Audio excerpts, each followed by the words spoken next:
Hello and welcome to this week's episode of The Soccer Show. This week we will be discussing the current state of the South West League and the weekend results, our regular Forum Force 5, and we'll have a section on Perth Glory. We'll be looking at some golden goals from around the world, and our guest this week, all the way from Ayr Park, is the head coach, Gareth Johnson. Firstly, onto the league. We would like to congratulate Dial-Up on the 3-1 win in Dunsborough, which puts them on 10 points and at the top of the table. We had some cracking games, with Australian beating Hay Park 5-4 and Busselton narrowly beating Bunbury United 4-3. A great result was Dynamo's going to Geograph, keeping a clean sheet and winning 3-0, which means that Dial-Up is on 10 points, followed by Dynamo's, Bunbury United and Australian on 7. And what a fantastic game we've got in place this weekend, with Dial-Up going all the way to Forest Park and meeting Dynamo's Bunbury. If they can beat them, it's going to be a one-horse race. Can anybody stop them? Regarding the Premier League ladies, it looks like it's going to be a 3-horse racing team, with Busselton, Dynamos and Ayr Park making sure that they're going to go out there every week, achieving a result and being crowned champions at the end of the season. But let me discuss a league that I'm very curious and I'm very entertained by it, to be honest, which is the Championship Men. It looks like there's a 2-horse racing team in that division too, with Margaret River and Manjimup both after 4 games on 12 points. The great news is that in 2 weeks' time, it's going to be the clash of the Titans. Could it be Margaret River or could it be Manjimup being on top at the end of the day? Watch out for that result. Well, that wraps it up for now, and I would like to welcome, after the break, Gareth Johnson. Hi Gareth, let me take this opportunity to say welcome to the Soccer Show and thank you for joining us today. Thank you, Tony, for inviting me. Always welcome, Gareth. Gareth, just before we talk about this season, how did you guys perform last year, and did you win any trophies? We won a small little trophy, I think is this one here behind me. Yeah, obviously last year was a great year, I think, personally for Hay Park. Our men's won the Premier League. We probably surprised most people in the South West, and probably more so ourselves. Our men's reserves took out the league and cup double, and our thirds finished maybe mid-table. Ladies reserves were unfortunate, they came 3rd in the league, got the 2 cup finals, lost to Dynamos, and our ladies reserves took out the league and cup double again. So overall I think 2012 was a very successful season for the club. Obviously the highlight for me was winning the league as the captain last season, and I remember saying at our wind up, it wasn't just for the squad of 14-15 players or the coach Ross Newton last year, it was really for the whole club that we won that. You know, that's the Premier title that you can win. And you guys, you know, sorry for interrupting you there, you won it on the last game of the season, is that correct? Yeah, it was funny because I think maybe 3 weeks before that we played Dial-Up at home. They beat us 3-2. Former Hay Park player Alex Brownlee scored the winner, thanks Alex. And you know, if anyone was driving past Hay Park at 5 o'clock on that Sunday, they probably thought there was a plane crash because there was bodies of our players scattered over the pitch. We thought it was the end of the world. I remember Stephen Wakecott's father came over and said obviously how well I had played, and to be honest I think there was a tear coming down my eye because I thought at that stage, no disrespect to Dial-Up, but I thought we'd lost the league. Yeah. But the week after Dial-Up had done us a favour, they took a point of Busso. We'd then beat Bunbury United to bring us back into it with 2 games left. We then had Busselton at home, and from memory I think we beat them 3-0.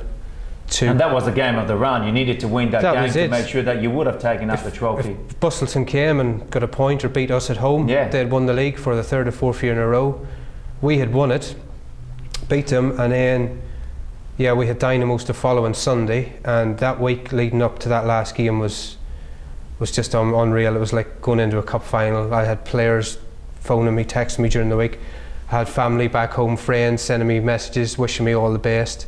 And you know, from that Monday till Sunday, it seemed as if it was about a month, you know, for that game. I just couldn't wait till 3 o'clock Sunday. And a lot of respect must go to Dynamos as a club on that day, because both Dynamos main reserves and Hay Park men's reserves played, and whoever won that game went on to win the league. and there's many a club that would have probably packed the reserves just to get some silverware for that club for the season. But in fairness to Trent and all involved on the day, they put out the reserve team that had played all season. We did the same, and I think fortunate for our reserves, they won the game on the day, won the league. And then that set us up, you know, for our men's Premier team, because if we lost, Bustleton won, or Bustleton lost, there was 3 teams could have won it. They could have, because even Bunbury United on that day could have won it. Bunbury United, and none of the 3 teams had an easy game that day.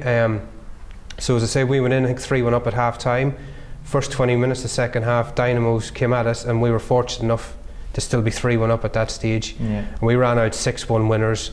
You know, it was probably a bit flattering for, you know, for us to win that, but it was just it was a great feeling when that final whistle went, knowing that that was our first league title since I think 2006 at the club. Well, that is absolutely fantastic. And again, congratulations on that, and congratulations to Hay Park, by the way. You know, because as you mentioned, a couple of the teams there did the double. Is that right? Yeah, that was it.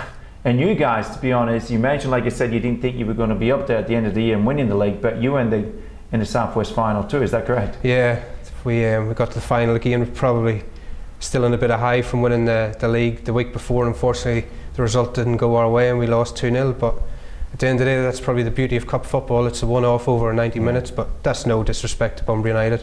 Obviously they were hungry for success on that day and fully deserved their 2-0 win. I remember I was at that day too, watching the game, and I think one player had a red card. Is that correct? Yeah, apparently so. Was that yourself, was it? Yeah, I think so. I'll not tell you what happened afterwards. No, that's all right. Then you probably got a fine from the club. No. That's okay. But again, like you said, you played against Bunbury United, and unfortunately you lost that game. Yeah. Congratulations to Bunbury United on winning the cup. But you started this season, right? And again, the first game of the season was the Charity Shield, which you played against Bunbury United. How did that go? Yeah, we were lucky enough to come away with a 3-2 victory. But you know, I was speaking to Greg Richardson, Bunbury United's manager, beforehand, and you know, I think both of us agreed that it was a good, competitive, friendly, and you know, he was happy, I was happy to get 90 minutes under our players' belt to bring us into the first game of the season. You know, we were fortunate to win that game 3-2, but yeah, it was more or less looking at younger players having a game and new boys into the club, just to suss out where they were at that, you know, early stage of the season. So yeah, it was a bonus we won the Charity Shield. But as you talk about, I remember Mourinho, the Real Madrid coach, he was saying, you know, when he looks at the Charity Shield game, he says, of all the cups, it's the least important one when he plays it, but it's the most important one at the time. Yeah, you know. Yeah, definitely, because as I said to the boys, you know, we go out and win this game, then it shows that we mean business for this season, which we did produce the goods on that day, but our league form is, we haven't got going yet. Don't worry about that, don't rush it. We'll definitely get into that one, Gary. We're definitely going to discuss some points there. Yeah. But realistically, at the beginning of the season, right, what was your goals and objective for the season? I mean, were you guys fired up to say, guys, we're going to go out there and we're going to back it up and win the league again this year? You know, we need to defend it, sure that it wasn't a fluke last year? Well, I don't, like, if we would probably had last year's league squad, we definitely wouldn't be sitting in the position we are now. Unfortunately, we've lost, I would say, at least 10 to 11 players out of that 14-man squad last year due to various different reasons, work, moving elsewhere, different clubs, etc. But it's happened in the past, and Hay Park, you know, folded for a season because of that reason. I decided that I would take on this role because I had the belief in the boys that I have at the club that we will challenge, or we'll be up there at the end of the season. We're not going to give up this trophy without a fight. And yeah, we're maybe sitting bottom at the moment, but there's still 17 games of this season left. Yeah. And there's a lot of football to be played and points won and lost. If we look at the games that you've played this year, because you started at the first league game, you played away to Dynamos, and it was a cracking game. I watched the game and it was a fantastic goal that won that encounter with Dynamos coming on top by 2-1. But then I look at the other games, you know, you've had results where you lost 5-2 at Dunsborough, you've lost again 5-4 away to Australia, which not easy games, by the way, but then you went and you drew 3-3 with Bunbury United. Now, again, if I recall that games, I'm talking to a few people from Bunbury United and discussing the game. Apparently there was a couple of goals disallowed. It was a very hard-fought game. What's your point of view on that one? That Bunbury United game, we drew 3-3. Again, we went into a 2-0 lead, and then it was 2-2 at half-time. We had a player sent off just before half-time for 2 yellow cards. And in fairness, I just asked the boys at half-time just to rally and give it everything they have, because I knew Bunbury United would come at us, and fairly so they did. Especially the last 15-20 minutes, really we were backs against the walls, and we defended well, and probably we were lucky enough to get the point that day, and our only point of the season. Yeah. Again, you just mentioned that it's only point of the season. I mean, what's the morale in the team at the moment? The morale's been good. Like we've lost by a goal to Australind and Dynamos. Dunsborough was just one of those days when nothing seemed to go in for us. I'm not going to take it away from Dunsborough. They've beat us 5-2. We've hit the woodwork twice. One of our players missed an open goal, which could have made it 2-2. It could have been a different story, but that's done. Game's over. You have to get on with it. Morale's been good. The boys are putting the effort in the training. We've regrouped well, and it's just a matter of now getting our first win. And I think once we get our first win, we'll start getting on a bit of a roll, personally. And again, if you really look at it, it's only the beginning of the season. It's only 4 games have gone, but still, you're only on 1 point after 4 games. I mean, are you trying different techniques now in training? Are you going to work on different formations? Are you bringing in somebody from the reserves? Well, hopefully this Sunday we should have maybe 4 to 5 players back into the squad. That should stand us up in good stead for the Bustleton game. We did change format against Australind because we were very wary of the 2 wide men they have. And we probably started off again slow. We were 2-0 down, maybe the first 15 minutes. We pulled one back, and then as the game went on, we sort of, probably a draw might have been a fair result. It was sort of they would score and then we'd go up and score, and vice versa. But we changed formation for that game because we were aware of the 2 wide players they have and what they have in the middle of the field as well. Now, the teams that you played this year, which include Dynamos, Australind, Dunsborough, Bunbury United, which one do you think of those 4 teams, one that you thought, wow, this team might go all the way? Well, probably most people would fancy Australind. I would probably, I would say they will be up there as well. But for whatever reason, I think maybe last year they started off well, and come halfway through the season, they've just drifted off slightly. So again, maybe to do with players' availability. If they can get their strongest 11 out each Sunday, then they'll be one of the teams to watch. Bunbury United, you can never write them off, because you never know what they will have throughout the season, what players they'll bring in, etc. Again, that's a club that has got a lot of tradition, and for Bunbury United not to be challenging up there at the top half of the league, then it just doesn't make sense really. We haven't played Bustleton yet. Again, they're probably in a bit of a rebuilding phase like ourselves, so they'll be a good challenge for us. I believe they've got a lot of young players in. Dalyellop currently top of the league. Like they've got off to a good start. I think they've got a very good youth structure at that club, and it's paying dividends. I think Kevin's doing a good job. He's got a few experienced players in, and they should maybe be in the top half at least. Again, if we look at it, and surprisingly, when we talk to people, and like I said, you haven't mentioned Dynamos. Do you think Dynamos will be at the top there? What are your thoughts on that, since you played them in the first game? Yeah, we played them in the first game, and again, probably we should have had a draw, but we didn't. I know that a few injuries. I know Kevin Ranson was out, and he's just come back. Again, they have a great youth setup, so if they can maybe get some of the younger players in, they have a lot of experience in that team. They'll probably be up maybe mid-table, but I can't see them maybe challenging. No, the only reason I'm mentioning that, because I'm looking at the trophy behind us, and Dynamos have not won this league trophy for 20 years. That's a long time, really, isn't it? That is a very long time. For one of the biggest clubs in the South West. Oh, excellent. Now, Gareth, again, you can see there's a lot of fire, and a lot of people respect you in the football industry because you're very passionate about the game, and you're very fair. You call a spade a spade. Is there anything that you want to tell your boys or your teammates and the people that support you at the club? Is there any message you want to send to these guys? Start winning.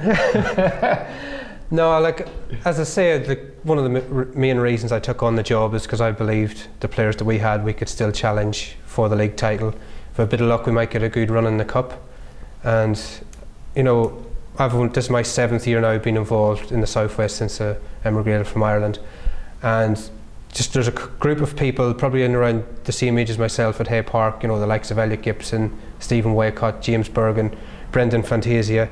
It's people like that there that I hear stories about what they did in the juniors and what they won, what they've achieved, and for me, I kind of thought to myself, right, I'm going to do it for these boys really for this season. It's the like of the local players that have been there since day one as a junior at the club, and I didn't want to see the club, you know, disappear again, which happened maybe 5-6 seasons ago. So really it's for those people again that I'm really coaching the men's this season. But if you were a betting man, right? Yeah. And you're all the way from Europe anyway, you probably do have a couple of bets now and again. If you have to put a bet on the team winning the South West League, who would your money be on? Well, obviously you'd back yourselves, but on 1 point it's going to be very hard after 4 games, but hey, there have been some great comebacks. There has. Which I will mention a couple of great comebacks in a moment. Actually, a couple of questions that I do like to ask you. But seriously, jokes aside, if you have to bet some money, you'll say, Tony, apart from ourselves, which I think we're still not going to give up and we're going to go out there, but if there's one team that I think is going to stand out and maybe give us run for the money, I would say it would be Osterland or Bunbury United would be the two to watch out for. Again, Dalyellop will be up there. I think Geograph maybe have started off a little bit slowly as well, and I wouldn't really rule Geograph out because I know they've got a few young players that have maybe come over from Bustleton, so yeah, Geograph could be up there as well if they can maybe start winning a few games and get a bit of confidence under their belts as well. Well, to all the Bustleton and Dynamo supporters, unfortunately I'm afraid that Gareth Johnson does not take in consideration for winning the league this year. So you've heard it first on Soccer Show. Gareth, you said that. Australian or Bunbury United could be the ones. Now, let's talk about Champions League. A couple of quick questions here tonight. Who do you think is going to win tonight with Real Madrid and Borussia Dortmund? Well, Borussia Dortmund won the first leg 4-1, but again, it's in Spain, so you never know. All Real Madrid need is 3 goals to win 3-0, and they'll go through in away goals. Who's your money on? I'd say Dortmund. So Dortmund's going to go through? I think Dortmund will go there, probably close up the shop and just maybe get a 0-0 or 1-1 draw. I think Dortmund will go through. And what about Barcelona? That was probably the biggest shock, apart from Hay Park being at 1 point this season, losing 4-0 to Bayern Munich. So yeah, I think it'll be an all-German final. All-German final? And I think Bayern Munich will go on to win it.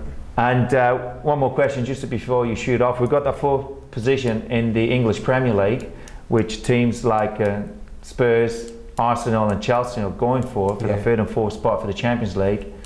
Who do you think are going to be the top 4? I think it'll be Arsenal and Chelsea that'll get the 3rd and 4th. So Spurs is going to be out of it? Spurs, I think, are just going to miss out. Wow. Yeah. If you need to do any betting, just call Gareth. We're going to leave you a mobile number at the end of the show. You know, give you good odds at the end of the day. Well, Gareth, thank you for joining us today. We wish you all the best as far as the South West League goes for all the teams in Hay Park. And hopefully we can see you again on the show. So thank you for joining us. Thank you, Tony. You're welcome. Again, we're going to take a quick break and we'll see you shortly.